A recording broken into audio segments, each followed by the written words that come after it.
नमस्कार दोस्तों। साथियों, हमारे देश के अंदर लोकसभा का चुनाव चला हुआ है और बड़ी जोर शोर से सभी पार्टियां अपना अपना प्रचार कर रही हैं।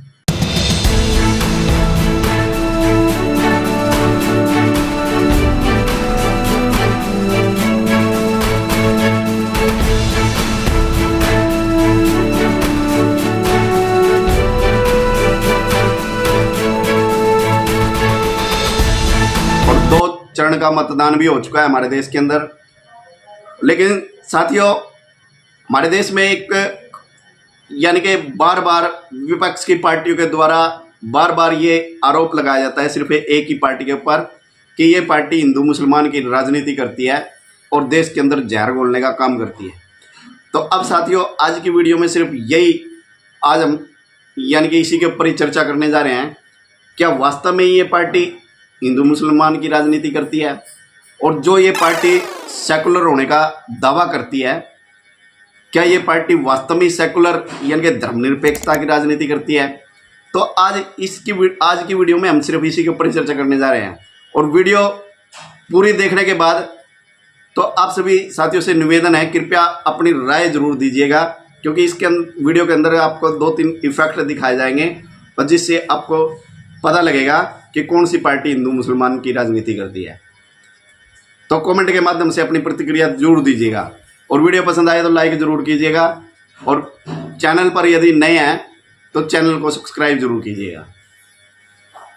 तो साथियों, हमारे देश के अंदर यानी कि एक पार्टी तो ऐसी है जो यूसीसी देश के अंदर यूसीसी कानून लाना चाहती है, यानी कि समान नागरिक संहिता कानून लाना चाहती है।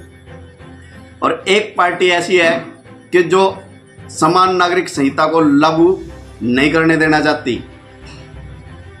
एक पार्टी ऐसी है कि जो यानी कि ऐसा कानून ला करके सभी धर्म और सभी जातियों के लिए एक समान कानून लाना चाहती है, सभी के लिए एक समान कानून।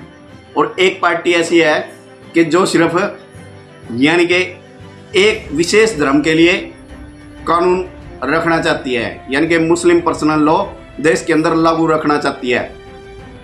तो अब साथियों, अब आप ही बताइए कि कौन सी पार्टी हिंदू मुसलमान की राजनीति करती है? और दूसरी एक पार्टी तो सबका साथ सबका विकास की भावना को लेकर के देश के अंदर आगे बढ़ रही है, लेकिन एक पार्टी सिर्फ विशेष धर्म को फायदा पहुंचाने के लिए। तो साथियों, आप ये वीडियो जरूर देखिए।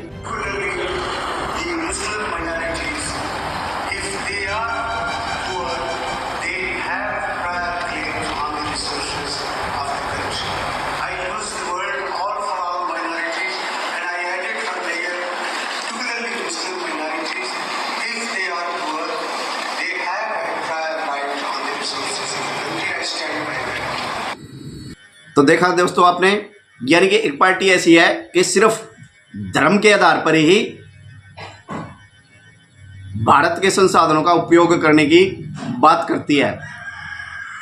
और एक पार्टी ऐसी है कि जो सबको साथ लेकर के आगे बढ़ना चाहती है, लेकिन एक पार्टी ऐसी है कि जो देश के अंदर सिर्फ धर्म के आधार पर आरक्षण लागू करना चाहती है। पिछड़ा आयोग को कर्नाटक में ओबीसी आरक्षण कोटे में अनियमितता की जानकारी मिली। इसके बाद आयोग ने पिछले 6 महीने में इसकी जांच जो है वो शुरू की। आयोग ने क्या पाया कि कर्नाटक में ओबीसी कोटा में भारी गड़बड़ी हुई है और ओबीसी आरक्षण का लाभ मुस्लिम वर्ग की सभी जातियों को दिया जा रहा है। ओबीसी कमीशन ने कहा कि कर्नाटक में कैटेगरी 1B और 2B में कुल 34 मुस्लिम ओबीसी जातियां शामिल है, लेकिन आरक्षण जो दिया गया है वो समूचे मुस्लिम जातियों को दिया गया है। समूचे पिछड़ा वर्ग आयोग का कर्नाटक के अंदर जब इस सेकुलर पार्टी की सरकार बनती है तो वो वहाँ धर्म के आधार पर ओबीसी कोटे के अंदर धर्म के आधार पर 4% एक विशेष धर्म के लिए 4% आरक्षण लागू कर देती है।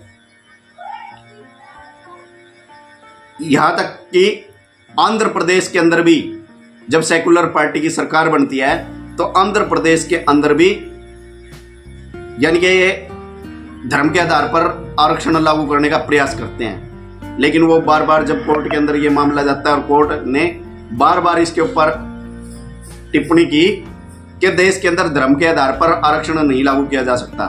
साथियों, हमारे देश के संविधान के अंदर भी ये चीज लिखी हुई है कि धर्म के आधार पर आरक्षण लागू नहीं हो सकता, लेकिन ये सेकुलर पार्टी जो सेकुलर होने का ढोंग रचाती है वो बार बार देश के अंदर धर्म के आधार पर आरक्षण लागू करने का प्रयास करती है। बार बार आंध्र प्रदेश में कम से कम 6 से 7 बार प्रयास किया है और दबा अब फिर यानी कि ये पूरे देश के अंदर ही यही सिस्टम लागू करना चाहते हैं कि धर्म के आधार पर आरक्षण लागू करने का। एक पार्टी यानी कि विशेष धर्म में फैली कुरीतियों को समाप्त करना चाहती है। जैसे कि अब सभी ने देखा कि मुस्लिम समाज की जो बहनें थी उनको 3 तलाक से वो इतना परेशान थी और उनका इतना शोषण किया जाता था मुस्लिम महिलाओं का 3 तलाक के द्वारा। लेकिन जिस पार्टी पर बार बार ये आरोप लगाया जाता है कि हिंदू मुसलमान की राजनीति करती है, तो उसने 3 तलाक को समाप्त कर मुस्लिम बहनों को एक अच्छी जिंदगी, बेहतर जिंदगी देने का प्रयास किया है। तो साथियों, अब आप ही फैसला कीजिए कि कौन सी पार्टी है जो धर्म के आधार पर राजनीति करती है, यानी कि जो सेकुलर का ढोंग करती है। तो वास्तविकता क्या है ये आप अच्छी तरह से समझ चुके होंगे और ये तो कमेंट बॉक्स में अपनी राय जरूर दीजिएगा। तो आज की वीडियो में सिर्फ इतना ही, मिलते हैं फिर नई वीडियो में नए विषय के साथ। तब तक सभी दोस्तों को जय श्री राम, वंदे मातरम।